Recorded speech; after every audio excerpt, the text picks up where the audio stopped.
Are Fulham going to be back off to Wembley? Not for a playoff final, but for an FA Cup semi-final. And from there, who knows? Maybe the cup has our name on it. We can dream or have nightmares about how possible this one is starting to feel. It all depends on your perspective.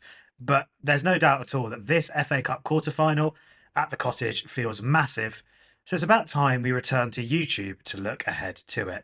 I'm Kish, aka the Cottage Tactico, and let's break down Marco Silva versus Oliver Glasner, a battle of two top managers more than capable of coaching their teams to the 3 wins that would be needed to secure the first major domestic silverware in their club's history. How's it going to play out on the pitch? Well, that's what we're here to try and find out. So, without further ado, let's get into it. Now, when we talk about the coaches here, what's really clear about both teams is they're really well drilled and with quite distinctive systems and ideas. So you can see the general starting formations here, although often football's a lot more complicated than that. So for Marco, a 4-3-3, 4-2-3-1 hybrid, with the left 10 a bit higher than the right 3-8. The left back, Anthony Robinson, pushes on a bit more than the right back. And then for Oliver Glasner, it's a 3-4-2-1 or a 5-2-3, depending on how you see it. We'll come back to the variations within it a little bit later. Now, for Marco, I think there's probably a bit more stuff of interest on the ball with our patterns of play and a quite simple plan off the ball, which is fall back into a 4-4-2 mid-block, really. For Glasner, it's probably the opposite way around. They're quite direct and spontaneous on the ball. Of course, they do have patterns of play. They're a really good side with good attacking players, but there's probably a bit more attention on the game plan off the ball and how they match up and they win duels. And we're going to come back to that in a lot more detail later. And the tactical battle is even more interesting because the two sides have, of course, played each other at the Cottage quite recently, with Palace getting a pretty comprehensive 2-0 win. So I'm going to go back to the last game as our starting point for the tactical breakdown in this video. And the key feature in that game was how Glasner's off-the-ball plan completely nullified us going forward. I feel like he won the battle of the coaches. So we're going to focus on that dynamic in the last game, and we're going to try and work out what Marco Silva can do to change it in this video. So you'll see I've got both teams here with the lineups from that day at the Cottage back in late February. Has much changed since then? Well, I think probably the key thing for Palace is that Adam Wharton is back. Now, he tends to sort of play on the right-hand side of the central midfield pivot, which is where Will Hughes lined up in this one. But if he was going to come into the game, I think he's much more likely to replace Jefferson Lerma. So we can bring Wharton back in. I think he's probably likely to play. And the question, I guess, that leaves for them out of possession is Wharton going to do the same sort of wrecking job that Hughes did if he plays in his normal right central midfield position? I think probably not. So maybe we'll see Wharton come over here onto the left of the pivot. I'm sure he'll be very capable of doing that. Otherwise, I guess Palace could just switch them across like this. It wouldn't make that much difference. Otherwise, you sort of feel like they're going to go as is. I can't see there being a huge amount of change from the Crystal Palace side of things. The key sort of team news, I guess, for them is that Jean-Philippe Mateta is back. How fit he is, how much training he's been doing since that pretty nasty injury we saw against Millwall, we don't know, but I'm assuming he'll probably start, and that's good news for them. He's a real danger. For Fulham, there are a few selection conundrums. Our side has progressed a little bit since this game. Some players are more in form, some players are out of form. We'll come to sort of what I think Fulham should do on this a little bit later in the video once we've got a little bit more tactical context. So let's take this a step further and have a look at what the teams look like in their in possession and out of possession shapes. So here is Fulham's on-ball build-up and attacking shape. It varies a bit between the phases, but I've made it loosely show what we look like in settled possession. So that's once we've sort of done that weird five-a-side bit where we get out of our own box with Leno and the centre-backs. And once we've sort of secured ourselves on the ball and Palace have dropped off a bit, this is sort of what things look like. I've taken the names off the graphic just so it's going to be a bit easier when we start moving people around. It's just a bit less messy, but hopefully you can still tell who everyone is. So what can we say about Fulham's shape that's important? Well, Castagna here is a bit deeper to essentially give us a 3 in the first line. Bassi is wider to Anderson's left, and we know that he can sort of impact the game carrying the ball forward from there as well. Sander Berge is our lone pivot. Lukic is a touch closer to him a lot of the time, but not by much. He gets pretty high up the pitch in a similar way to Emile Smith-Rowe, who is the 10. Over on that left-hand side, Jedi, high and wide, forming that wide triangle with Alex Iwobi and Smith-Rowe at 10. On the right side, Adamu, you can see, is a little bit more isolated. He's holding width. And then obviously Raul's through the middle with license to drop in and help us sort of build attacks by drifting around. This is all really familiar for how Marco Silva wants Fulham to play in Plan A this season. And on the whole, it's worked really well. But like I said, Palace in this game did an absolute number on us out of possession last time out. So let's have a look at how when we start shifting them out of this sort of bog standard 5-2-3 starting shape. Ordinarily, when a 5 at the back or a 3 at the back team like Palace play against a setup as Fulham are here, this is how you'd normally expect them to deal with it. So the front three, you have the striker here, Jean-Philippe Mateta. He's going to cover the pivot in Berger. And then the wide 10s, they've kind of got a dual role, right? So they're able to like get into essentially the wide centre backs here when they want to put some pressure on. But they're also trying to make sure that there's sort of no obvious and easy ball through to the 8s here. So they've got sort of a dual role. They can sit off, they can press. And actually one of the things Glasner's really good at is sort of working out the right triggers to go from that sort of more passive out of possession situation into the press. That's what he's really I think effective at. So that's what that front three are doing.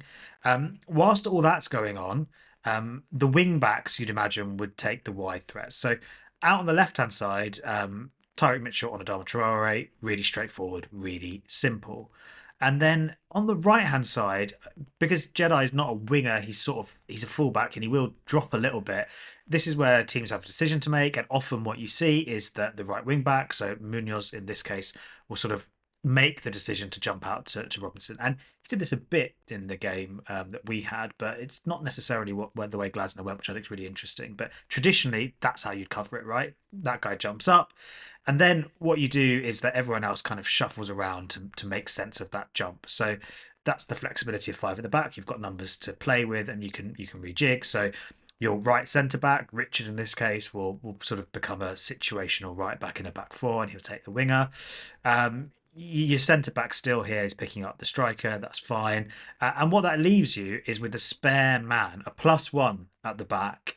And in this matchup, if you do it like this, like I've suggested a lot of teams would, that spare man here is Marc Guehi at left centre back. And the role of the spare man, and a reason why lots of coaches are now moving to 5 at the back now, is because you can aggressively jump out of position and still not leave lots of space, is that spare man stops you from leaving that space. So what this does is it means that, say, for example, the striker peels out over here. You don't have to move your centre half all the way over across there. You can hand him over to the spare man and you can still block this dangerous central space here. Alternatively, if the striker drops in, the central centre back can go and follow them, and this guy is free to come and shuffle across and cover the space and not leave themselves super exposed. So that's why you often 5 at the back sides, they can jump out of structure and they have that +1 that lets them manage that. And the thing that's really interesting to me from this game is that this is not what Oliver Glasner did, right? He identifies something really important, which is that Fulham's left-hand side, this triangle bit over here, that side of the pitch is where all the action happens. And he doesn't want to have his +1 on the left-hand side of his defence. He wants it on the right-hand side of his defence so he can come and deal with space over here. And I think this is basically what won them the game, which is that they managed to stop Fulham's left-hand side, and the trade-offs in doing so, they managed to manage those. So let's see what Glasner does instead. So first of all, off the ball, and this isn't about what they do on the ball because Munoz is really high and wide on the ball and he's a really good attacking outlet, but off the ball, he generally asks Munoz to be quite conservative and to hold shape in the back line. And in doing so, Munoz in many ways is actually looking after Alex Iwobi more than Anthony Robinson in lots of phases of play. And what that means is that Richards can also sit off, and he does the same thing. He doesn't want him to start jumping out here and exposing those half spaces that Fulham attacking. He asks Richards to sit next to Munoz and take away Fulham's left-hand side. And Glasner does another thing, which is he looks to get further numbers over to this side to stop the dominant patterns of play we like on the left. Because what Fulham will often do in this situation is like Calvin Bassey will start coming across here and Sander Berge will start coming across here. And Glasner basically realizes he needs numbers to make this work and to sort of jam up that side of the pitch. So first of all, he asks Ismaila Sarr to track back quite diligently, and Sarr does this in two ways. He can either go and deal with Anthony Robinson here, or actually, what he often did is he just came in and sat on Smith Rowe, and that meant that Will Hughes could go across and be like an irritant out there. But the key thing here is that they're starting to get numbers back across this side, and what you see fairly regularly is that Palace, because they can pull across Jean-Philippe Mateta, or they can pull across Jefferson Lerma, or they can pull across the central centre-back as well, they outnumber Fulham on this left-hand side. And what we see quite often is Palace essentially get a 5v3 or a 5v4 out in that area. And it stops Fulham from doing what they ordinarily want to do. And I'm just going to show you that in game so you can see an example of what this looks like on the pitch as well. So here you can see it in real life in the game. So in the screen grab, you can see exactly what we were just talking about, really, which is here's Fulham's wide triangle, Alex Iwobi, Anthony Robinson, nice and high and wide, Smith Rowe inside. And Palace have brought numbers across to deal with that. So you can see Ismaila Sarr here, Will Hughes has gone across, you've got Richards and Munoz sort of here as well. And they tend to try and bring, that's already 4 versus 3. But they know that Fulham will try and support that triangle with another player. So sometimes it would have been Calvin Bassey coming up to join that triangle. Sometimes it's Sander Berge coming across to join it. Here it's Berge. So Palace want to make sure they have that numerical superiority. So you can see here Jefferson Lerma starting to come across as well. And basically Palace get an initial 5 versus 3 that might become a 5 versus 4, but they never ever get outnumbered on Fulham's left-hand side. And that makes it really, really hard to play through there, which is where we want to play through. And there were loads of examples of this throughout the game. They did do it a little bit on the other side as well, but mainly it's when Fulham come down the left, which is where we like to play football. And this was a real problem, right? This takes away the main weapon in Fulham's attack. It means they've got to think of something else. And it shouldn't be that hard to think of something else because obviously if you bring players across, like Glasner has done here, you open up space elsewhere, and at least momentarily. And you can see that. Look at Sasha Lukic here in lots of space. There is a way for Fulham to maybe try and get the ball back across and do something and capitalise on the gamble Palace have made. Call their bluff. They're going to try and take away the left. We can do something else. And we tried to do this, but we failed. They had an answer for that as well. And I wanted to look at why back on the board. So the way that Palace sat off in numbers in the final third on our left does offer Fulham some other space. And I'm going to show you how that develops. So first of all, if it looks like this, which is they've sat off with the 4 versus 3. Mateta still sort of worried about Sander Berge in the middle. You can see him there. The player who's sort of in space is Calvin Bassey, right? So the ball can come across to Bassey, and we see this all the time. Bassey can sort of bring the ball forward into this space, and he can become that sort of extra man whose runs might provide something, or who might be able to unlock what's become a really congested area. And Calvin Bassey's played this role pretty well in this system. It's sort of been a surprise the extent to which he's become part of what Fulham do going forward as well as defensively. And Glasner has a couple of ways of instructing his players to deal with this. So sometimes he just says, sure, let him go. Let someone like Bassey go and join here. We still have 4 players back. Good luck, Calvin, trying to sort of thread a ball through into this congested area. Do you really have the creativity and the passing skills to do that? So yes, he might bring the ball out, but he's not going to do much with it. And he just says, fine. And sometimes the other thing that he does is that he gets Mateta to come across and cover this off, right? So Mateta comes across, comes away from Berge and just blocks Bassey off. And all this does is it starts to suggest that Fulham are going to have to reset the ball. They're going to have to bring the ball back from the left to the right. And you get this dynamic, which we saw loads during this game, which is just basically Bassey and Anderson passing to each other, trying to work out how to break Palace down. Now, there's a couple of things you can see here, which is that when Mateta comes across here, Sander Berge is technically free. So there should be a way for Fulham to get back across over to the right. But Palace are really, really well drilled off the ball, and they have a plan, which is that the minute Mateta goes to go and deal with Calvin Bassey, that is a trigger for Jefferson Lerma to come across as well and to stop easy ball into Sander Berge. So all of the players know their triggers. They all know where they have to go, and they know how to shut Fulham down. And again, the pressure just mean that the ball keeps on coming back from Bassey to Anderson, Anderson to Bassey again and again as Palace shuttle across and take away the obvious options. Now, the player that we noticed in that screen grab that had some space and that is of interest in this setup is Sasha Lukic, right? Because there's been a lot of attention on Fulham's left. We've tried to go that way. We can't really play the ball through, and it comes back to Anderson. And often you think, right, what's going to happen is that Lukic is free, and this is the way that Fulham often have hurt teams when they try and take away our left-hand side. We bring the ball back around. Lukic sometimes comes and drops in and then carries it forward, or he's played the ball by Anderson, and we start to get Lukic giving the ball to our right hand side and making stuff happen.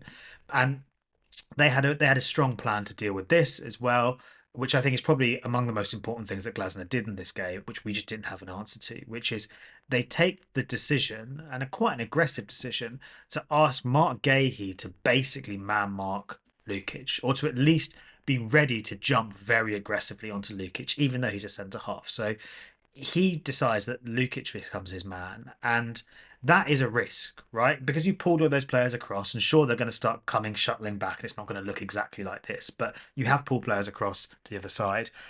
Lukic is in space, and Guehi's going to jump out onto him. And what this means is that if Lukic is able to evade Marc Guehi, if he's able to win that duel, he then has the ability to either feed Adama Traore inside into space, or even Raul Jimenez can pull into this space here. And we know that Sasha Lukic is a good enough player to make that pass. So Glasner's taking a calculated risk here. He thinks that Guehi is going to be able to deal with him. He's going to win those tackles, and that's exactly what happens. Marc Guehi goes beast mode in this game and rises to the challenge, and he shuts down Lukic. And again, we can see that in game with a couple of examples.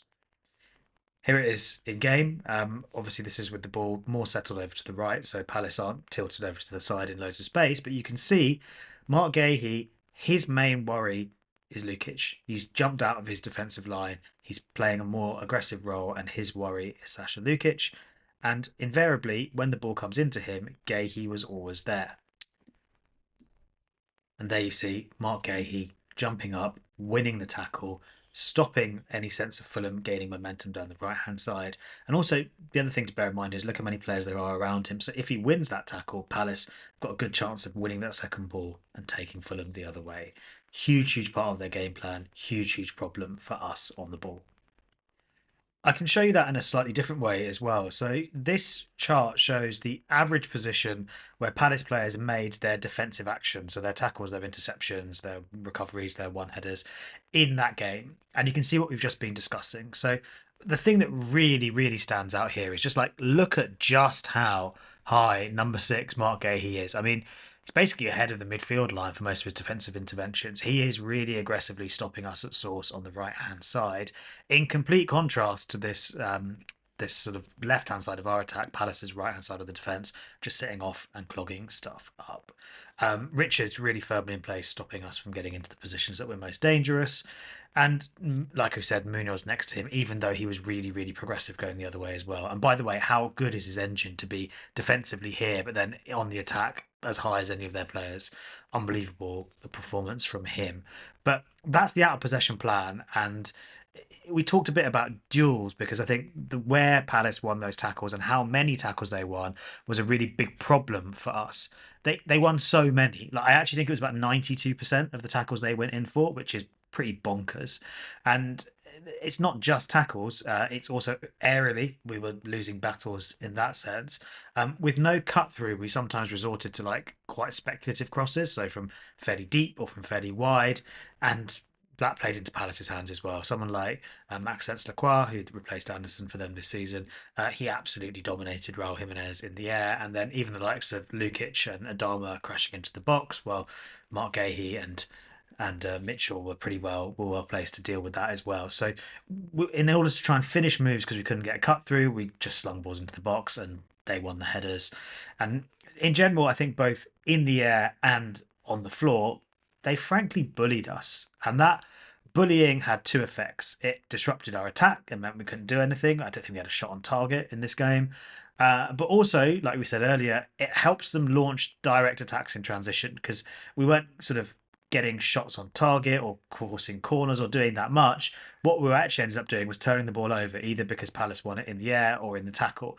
And when they did that, they've got the weapons, the likes of Eze with his craft, Mateta running into the channels, Munoz with that engine, who can make stuff happen going the other way, particularly because when teams get frustrated and when they can't break teams down, you tend to overcommit. So you start to get this situation where we're throwing lots and lots of men forward, and you can sometimes end up with like basically just Anderson sweeping. And if the ball does turn over, suddenly there's all kinds of space for them to get in behind. And that's what really did us going the other way. So Palace's out of possession plan wasn't negative. They jumped between sitting off in places, jumping out aggressively and pressing in places, but focusing on their out of possession plan actually gave them weapons going the other way. And that's how we ended up losing this game. So we've broken down the out of possession plan from Glasner, which stumped Marco last time, but we've got no real excuse now. We need to come up with some answers, because we need to have some subtle tweaks, either in game or at the start of the game, that can get around that out of possession plan. That is if it's the same again, right? So Glasner could come up with something new, but seeing as it worked so well last time, and seeing as Marco Silva is the kind of coach who likes to stick to plan A from the start in games, it might well be that we're replaying the same situation. So what could we do to change the dynamic? Well, the first one is quite a Marco Silva way to play this, which is that we can just do plan A better, right? That sounds boring, but it would make a difference. So what would plan A better look like? Well, we could move the ball faster down the left before they were able to settle and get numbers across. We could switch the ball more aggressively back over to the right before they're able to shuttle across and get out to us. And that speed of play might unsettle this position, this sort of out of possession setup a little bit more. The other thing we just have to do, regardless of any tactical stuff, is we've got to win some duels and we've got to win some battles, and we can't let them get into tackles and win them as comprehensively as they did before.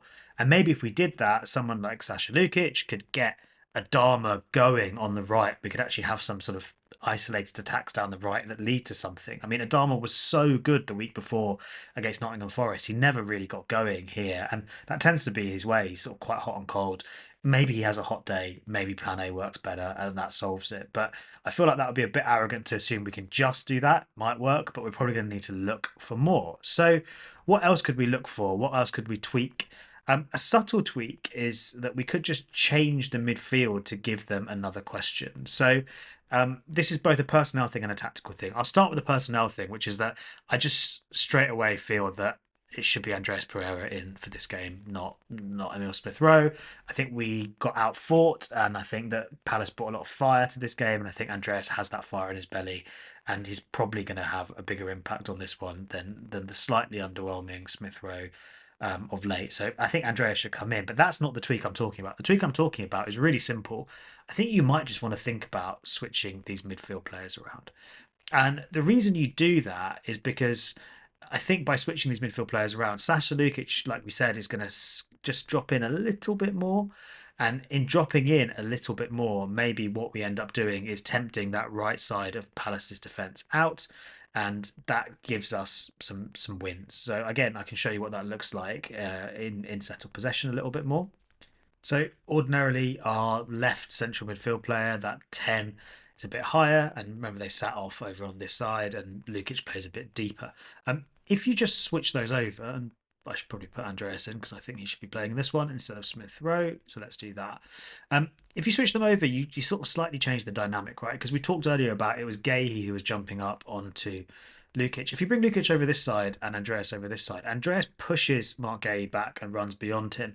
And by bringing Lukic over to this side, you're asking a question of someone like Chris Richards. Is he going to come out and engage when Fulham start bringing other players forward? And in doing so, is he creating space for the likes of Iwobi and Robinson to hit spaces that we just couldn't in the last game? So just a little subtle tweak like that, could that make a really big difference? We could also make another quite basic personnel change, which I know is always a discussion point for every Fulham game basically at the moment, which is we could switch the strikers. So by bringing someone like Rodrigo Muniz in, are you going to win a few more of those headers, and will those speculative crosses lead to something? And will he also keep defenses a little bit more honest and push them back and create space for everybody else, because we know he can run in behind in a way that Raul doesn't? Now, I'm not necessarily sure this is the way to go. I think both strikers will definitely have a role in this tie. The question is in which order. Muniz has a better impact off the bench in general, so I'd probably start Raul. But if we did do it the other way, I guess you'd also have Raul around for a penalty shootout if we get there. To be honest, I think it's best I just don't think about penalties too much at the moment. After Old Trafford, I don't think I could do that again with Wembley on the line. It's too nerve-wracking. So let's go back to tactics and think about some other things. I'm going to leave Raul in there for now. You can let me know in the comments if you think that's the right thing to do. But I'm not necessarily sure just a quick striker switch is going to change things that much. What we could do is we could tweak things on the flanks. I said that Palace shut down our left, and Fulham have always focused play down that side overwhelmingly this season. And it's not just sort of like Oliver Glasner genius. Like lots of teams have worked out that that they can overload that side defensively and blunt us. So we could go for a less dramatic split between our overloaded left and our isolated right. We could be a bit more balanced in that way, or we could reverse the pattern. And I think I say this quite a lot, but I'll just show you again what I mean, which is that we can go back to something we did a lot more last season, which is just change the pattern of play a little bit. In order to do this, you're probably going to have to switch the wingers. So I'm just going to assume this is in game. So assuming Adama starts, we could just switch the wingers over. Let's see if I can actually work my tactics board. Here we go. So we can bring Alex Iwobi over here. Now, what you start to do in this scenario is you start to get players to come over to this right-hand side. And in doing so, you start to ask someone like Eze to have to play the defensive role that Sarr was. Does he suit that? You start asking if it is Wharton on the left of the pivot, him to come across and play the role that Hughes has. Does he suit that? We start to sort of ask more questions of Tyrick Mitchell. Marc Guehi isn't the spare man anymore in this setup. He probably has to come across because you have someone like Hukic coming up there. It just starts to ask some questions of Palace in a slightly different way. And what we're trying to do by flipping the dynamic is you're essentially looking for a 2v2, or to try and get these guys to have the ball in space rather than congestion. Have Adama, if he's gone across over to the other side, and Robinson in space, and they can maybe try and create something on the left in a slightly different way to what we did before. If we were going to do this from the start, I don't think it would be Adama from the left. I think what Marco Silva would probably do is he'd look to start someone like Willian. He can come into the team, and Iwobi comes across to the other side, and you have a bit more balance in that sense. I think this is quite possibly something that Marco might be considering. You do have an out of possession issue with this though, if you start moving Alex Iwobi across to the other side of the pitch, because I don't think it really matters if it's Willian or Adama Traore. Do you fancy them to do a job going the other way when Daniel Munoz starts pushing on really high? And like, do you want that sort of very dangerous Palace right hand side with Munoz to be shepherded by Willian or Adama? I'm not sure you do. I think it probably makes more sense for Alex Iwobi to do that. If you did want to switch the dynamics, I'm just going to throw a wild card out there. If you did want to get Iwobi over to the right so that we can sort of overload over on that side instead of on the left, you do have another option, which is, what about Ryan Sessegnon over here? Sess would be a goal threat in sort of isolated space, but also you could trust him to take that role on and do a job on Daniel Munoz. I would be surprised if Marco did this from the start, even though I'd love it after Ryan Sessegnon's goal. But I think it's more likely we see this at some point from the bench, and I think it is quite a useful way of lining up against Palace. So maybe we see a bit of Sess on the left flank later in the game. Now, there is one other thing we could do to change things up and unsettle Palace after they stopped us last time out, which is we could do this. We could essentially match them up 5 at the back. Now, I understand why this could be considered. I understand why Marco might considering it, given they did a number on us last time. I really don't think this actually solves the problem that we had, and I'll explain why. Our main issue in the last game was that when Palace sat off in a block or when they went to their sort of hybrid between sitting off and then pressing, we just really struggled to break them down and create anything. Now, I don't necessarily think this shift improves that. So let me show you why. I'll bring us back to our sort of on ball shape as we tried to break them down. Now, we said before that Fulham are basically trying to overload this left hand side and we're tilting stuff across there. And we're forcing Palace to come and engage over on that left hand side. And basically, in doing so, we've created a bit of space on the right. And we talked earlier about how Marc Guehi had the role to stop Sasha Lukic from really doing much with it. What you do have is you have a Berriese basically fairly on his own on this left hand side, and you have the ability to play down this right with Castagna and Adama. Like, this didn't really work for us, by the way. They shuttled across really well, but in theory, this is what you have, which is Adama as a 1v1 wide isolation threat, supported by Timothy Castagna, who sort of tucks in at times and becomes a third centre back in build up, but really is a right back and can go and support Adama. Now, if we go to five at the back and we continue to try and play down the left, which I'm sure Fulham will do in many ways, what you essentially do is you swap isolated Adama with support from Castagna to something else, which is you end up with Castagna in this role. And then what you're actually got instead is you've got Issa Diop, who I don't think is really necessarily going to make much of an attacking impact. He's going to come in and he's going to be the person playing that support role. So let's bring him in here. Board might actually want to work. So there you go. Like, now you have Diop being encouraged to carry this ball forward, Diop encouraged to try and sort of push Eze back, and then Castagna as this isolated threat. Are either of those players good enough going forward to make us a more cohesive attacking unit and actually threaten Crystal Palace?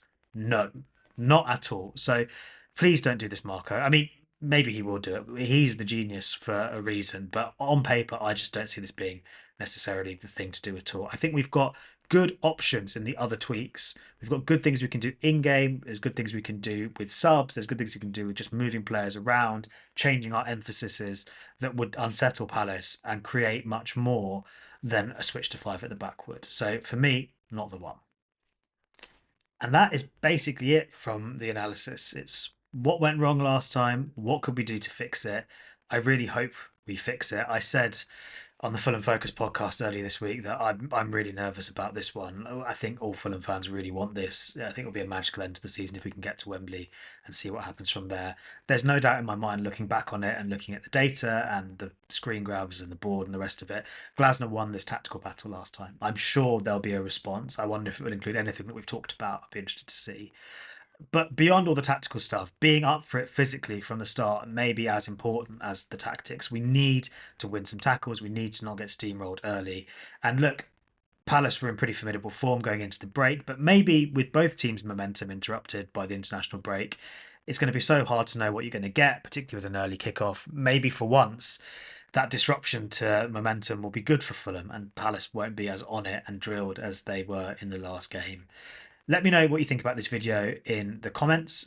Fairly swiftly put together so you can see it before the game. So I hope it's all good. Let me know what you think about the game in the comments. How do you see it playing out?